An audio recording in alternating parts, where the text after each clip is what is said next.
Good morning. Welcome to Trading Hour. It's a brand new week. I'm Reema Tendulkar. With me are Surbhi Upadhyay and Pavitra Parekh. And what an eventful morning, right? First, the markets opened down, went down to levels of 17,450. Then that intraday pullback to levels of 17,700. And after that, there has been a grind down in the market. And now we're at 17,550 in the red for the benchmark indices. We've lost about 50 points in the Nifty, the sensex down 140 points. In percentage terms, we are lower by about a quarter or a third of a percentage point. The Nifty bank is under severe pressure, so that's underperforming. The Nifty bank is down close to about 1%. Just a couple of points about the markets and where we are currently. Well, we are at very important support levels. So the 200-day exponential moving average is above 17,593. Last Friday's intraday low is about 17,493. Go below that, you've got the 200-day moving average. So this entire zone where the markets are currently trading at is an important support zone for our market. So after losing 500 points on Wednesday and Friday, can we attempt a bit of a pullback? As I said, this morning we've seen a lot of levels from 17,450 all the way to 17,700. So price levels have been all over, but it's only been about 1.5 hours since the markets have opened up. Now, talking about the Adani Group.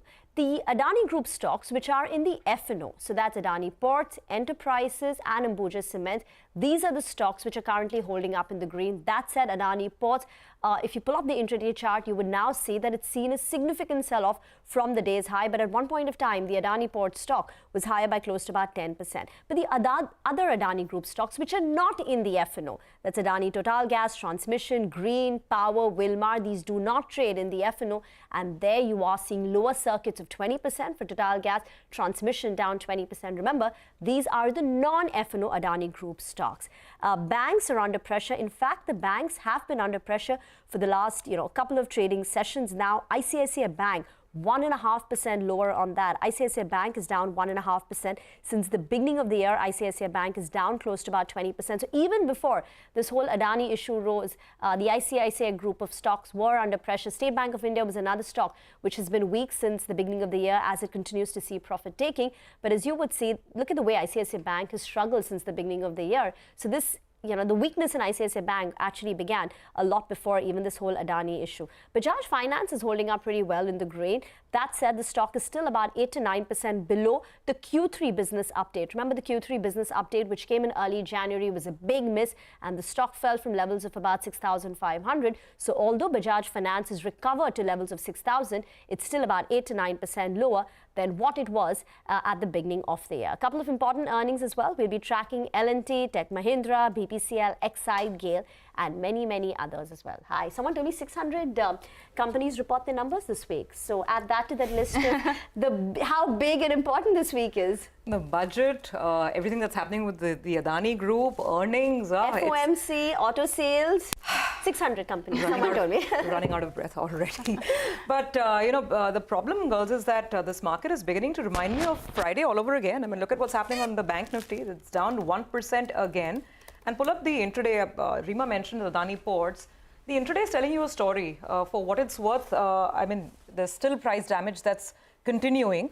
And the Nifty, by the way, the Friday low was closer to the 17,500 zone. And we are barely, 35 points off that right now. So this is not inspiring confidence. On the banks, I just want to make one point. All the bank losers will come up for you. The Bank Nifty is down, again, 1% right now.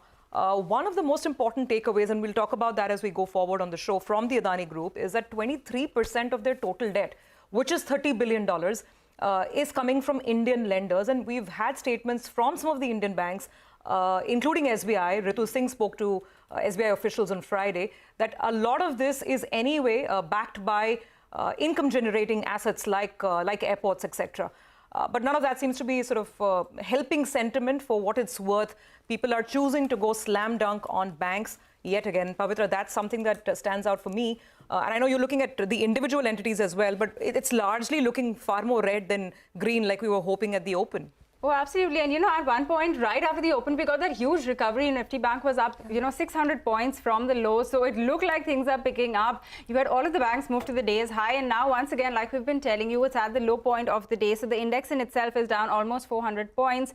Initially, we, saw that rally being led by the PSU banks, but that's completely been given up. What's holding up today, in addition to, some of the better earnings, is once again, a few of the IT names. So that is one of the few sectoral indices which is holding in the green, in addition to the pharma pack. So a few of the larger names will come up for you from the IT index. So, take a look at, say, an Infosys, at CL Tech, Wipro. These are still holding in what has, been a very weak market. Of course, we do have NASDAQ, which has also been doing very well. By the way, for all of last week, the NASDAQ was up around 5%. So you are seeing that positive momentum in IT stocks. Some of the smaller mid-cap IT companies also, doing well. So whether it's an Emphasis, Birlasoft, these are all holding up better. But, like we pointed out, on the downside, it is banks and also some of the consumption names. But let's kickstart the show now, and we will start with the big story of the day. There's no surprises for guessing. It is Adani. Earlier today, we spoke with the group CFO of Adani Enterprises on a whole host of issues like the FPO, of course, the Hindenburg issue and their debt picture as well right now. So Nimesh is here with